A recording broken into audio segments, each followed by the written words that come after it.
रास्ता भी मैं बता दूंगा बाद में। फिर हमारी जिज्ञासा हुई कि अनामी लोक से आगे क्या है। तो अनामी लोक से आगे जब तुम पहुंचोगे, तो जब हमने वहां जाके देखा अनामी लोक से आगे एक बोल टाइप, बोल, एक पहाड़ी सी, वो बोल, एक ज्योति जल रही है, चमचमाती हुई, बिल्कुल नूर तत्व की तरह। और हम देख रहे हैं कि सब कुछ उस ज्योति में जाके समा रहा है, सब कुछ उस ज्योति में जाके समा रहा है। हम खुद भी उस ज्योति में जाके समा गए। ये हमें आश्चर्य हुआ इस चीज का। हमने सोचा उस वक्त यार हमारा तो अंत हो गया, लेकिन ऐसा नहीं था। हम खुद उस ज्योति में जाके समा गए। तो कहने का मतलब यह है, अनामी लोक से आगे है ज्योति। और प्रलय आ जाने के बाद भी सिर्फ क्या बचता है? ज्योति। ये सभी जानते हैं। बाकी सारे लोग खत्म कर दिए जाते हैं, या प्रलय में जो भी है वो ज्योति। अब वहां से फिर हमारी जिज्ञासा जगी कि उस ज्योति से आगे क्या है। तो फिर ये ईश्वर का यहां पे खेल देखो। यदि ज्योति से आगे देखोगे तो एक ऊर्जा ही ऊर्जा नजर आती है, कुछ नहीं नजर आता, सिर्फ ऊर्जा, वाइट रंग। जब हम उस ऊर्जा के पास खड़े थे तो हमने देखा ओम, जो लिखा होता है ओम, वो ऐसे आया और वो टुकड़े टुकड़े होके कांच की तरह और एकदम से उस ऊर्जा में बिखर गया। हमें बड़ा आश्चर्यचकित हुआ। उसके बाद सतनाम लिखा हुआ एक शब्द आया, सतनाम, और आके वो भी कांच की तरह टूट के उस ऊर्जा में बिखर गया। हमने अपने मन में सोचा कि प्रभु ये क्या लीला है। तो अंदर से ही जवाब मिला कि ये पूर्ण मोक्ष है, निराकार, निराकार ईश्वर, ये पूर्ण मोक्ष है। तो कहने का मतलब यह है, ज्योति तक साकार रूप है। जहां तक ज्योति है वहां तक साकार रूप है, क्योंकि ज्योति रूप यानी जिसने रूप ले लिया वो साकार है। वहां से आगे जब हम ऊर्जा पे पहुंचे तो निराकार सुख हो जाता है। हमारी जिज्ञासा हुई कि हम उस ऊर्जा में घुसे। हम उसमें घुसते चले गए, अंदर घुसे, लेकिन उसका कोई अंत नहीं था। एक आवाज हमारे अंदर से आई कि कहां जा रहा है, इसके आगे कोई अंत नहीं है, और ना ही इसका अंत आज तक किसी को मिला है और ना ही मिलेगा। ये अंत है, पूर्ण मोक्ष। तो जो साकार को पार करके सीधा उस ऊर्जा तक पहुंच गया, उसका पूर्ण मोक्ष हो गया। और जो साकार तक ही रह गया, उसका पूर्ण मोक्ष नहीं हुआ। अब वहां से ऊर्जा में जाने के बाद फिर हमारी जिज्ञासा दोबारा उठी कि प्रभु क्या यहां से आगे भी कुछ है? तो अंदर से जवाब मिला कि हाँ, यहां से आगे भी कुछ है। तो हमने क्या देखा कि उस ऊर्जा में हम नीचे को चलते चले गए, अपने ही आप, बिना मन में सोचे हुए नीचे को चलते चले गए। जैसे कि समुद्र में तुम ऊपर से कूद जाओ तो काफी गहरा समुद्र होता है, और नीचे को चलते चले जाओगे, उस ऊर्जा में हम नीचे को चलते चले गए। तो जो पृथ्वी थी, उस ऊर्जा के समुद्र के नीचे जो तल था, वो नूर तत्व था। और उसमें इतनी ऊर्जा थी, इतनी ऊर्जा थी कि आप उसको देख ही नहीं सकते। हमारी फिर दोबारा जिज्ञासा हुई कि क्या यहां से आगे भी कुछ है? उन्होंने कहा कि अब कुछ नहीं है, जो है ये नूर तत्व है, और नूर तत्व ही ईश्वर है। अब बात वही आ जाती है कि ईश्वर ने नूर तत्व को बनाया, आत्मा ने नूर तत्व को बनाया, या नूर तत्व ने आत्मा को बनाया, बात एक ही है। दूध को पानी में मिला दो या पानी को दूध में मिला दो, बात एक ही है। तो अब हमारे अंदर क्या चीजें हैं? दो चीजें, एक पंच तत्व, एक नूर तत्व।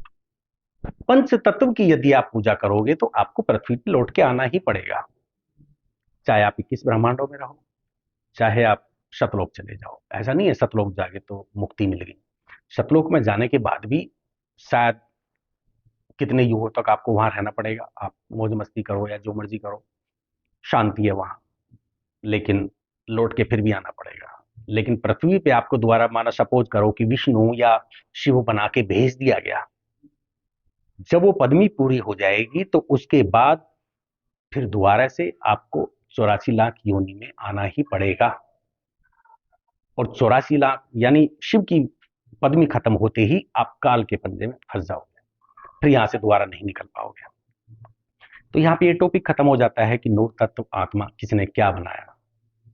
दूसरा, एक और बात बता देता हूं कि यदि वेदों को उठा के देखा जाए, वैसे मैंने वेद पढ़ी नहीं है लेकिन सुना बहुत है ज्ञानी लोगों के मुंह से, यदि वेदों को उठा के देखा जाए तो कहीं भी देवताओं की पूजा नहीं लिखी है।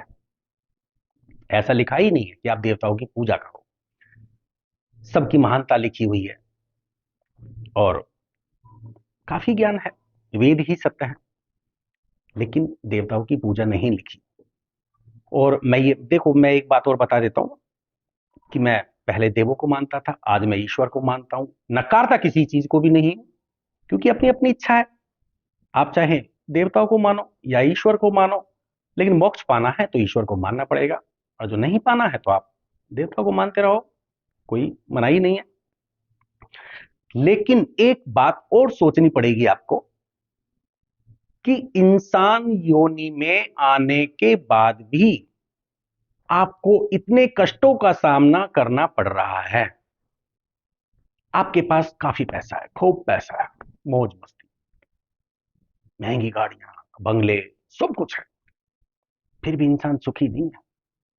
कोई तन से दुखी है, कोई मन से दुखी है, किसी को शांति नहीं है, किसी को किसी चीज की लालसा है, सुखी कोई नहीं है, हर किसी को कष्ट है। लेकिन इंसान की योनि में होने के बावजूद यदि आपको इतना कष्ट है, तो सपोज करो 84 लाख योनियों में कितना कष्ट होगा। जब भी किसी जीव की आपको योनि मिलेगी तो छुरी चला दी जाएगी या आपको कोई बड़ा जानवर खा जाएगा, भयानक मौत। तो ये जन्म बार बार नहीं मिलता, आप इसी जन्म में उतरने की कोशिश करें, इसी जन्म को समझ लें कि हमें पार उतरना है। और आपने देखा होगा छुरियां चलते हुए भी, मुर्गे कटते हुए, बकरे कटते हुए, या फिर नेट पे देखा होगा कि एक जानवर दूसरे को खा रहा है। सपोज करो कि वो जिस जीव को खा रहा है, वो खाने वाला जीव यदि तुम हुए तो क्या होगा। चारों तरफ से तुम्हें एक हिरन को शेर ने घेर लिया, यदि आप वो हिरन हो तो क्या होगा, कितनी भयानक मौत है। आप इसको अपने मन पे लेके चलो, थोड़ा सा अपने ऊपर डिपेंड करो। तो इन भयानक मौतों से बचना है तो थोड़ा सा ईश्वर की तरफ चलो, क्योंकि ईश्वर ही सत्य है, बाकी सब झूठ है। 21 ब्रह्मांड, पूरे के पूरे 21 ब्रह्मांड नाशवान है, इनकी एक दिन मृत्यु होनी है। काल की भी मृत्यु निश्चित है और देवताओं की भी मृत्यु निश्चित है, और इंसान तो चीज ही नहीं है कोई। अब फिर वहीं पे बात आ जाती है कि हर युग में सदगुरु कबीर ने जन्म लिया है, लेकिन वो शतगुण है, शतगुण के अवतार। वो कहते हैं सत्य की राह पे चलो, शतगुण की तरफ चलो, ताकि आपको मोक्ष मिल सके। ये उन्होंने ज्ञान दिया है, काफी ज्ञान दिया है। मैं किसी भी बात को उनकी झुठलाता नहीं हूं, लेकिन जब तक मैं अपनी आंखों से नहीं देख लेता, मैं किसी को सत्य भी नहीं मानता। ये मेरी अपनी पर्सनल वो है, पर्सनल व्यक्तिगत धारणा है कि चाहे सतगुरु कबीर हो, चाहे वेद पुराण हो, चाहे गीता हो, चाहे मेरे पास खुद शिव आके ये कह दें कि मैं शिव हूं, लेकिन जब तक मैं त्रिनेत्र से अपनी पूरी तरह से तसल्ली नहीं कर लेता, जब तक मैं किसी को सत्य नहीं मानता। तो अब नूर तत्व से आत्मा बनी, आत्मा से नूर तत्व, जब तक आप अपनी आंखों से ना देख लो, जब तक किसी पे आप सवाल कर सकते हैं वैसे, लेकिन उंगली मत उठाओ। तो मेरा टॉपिक यहीं खत्म होता है।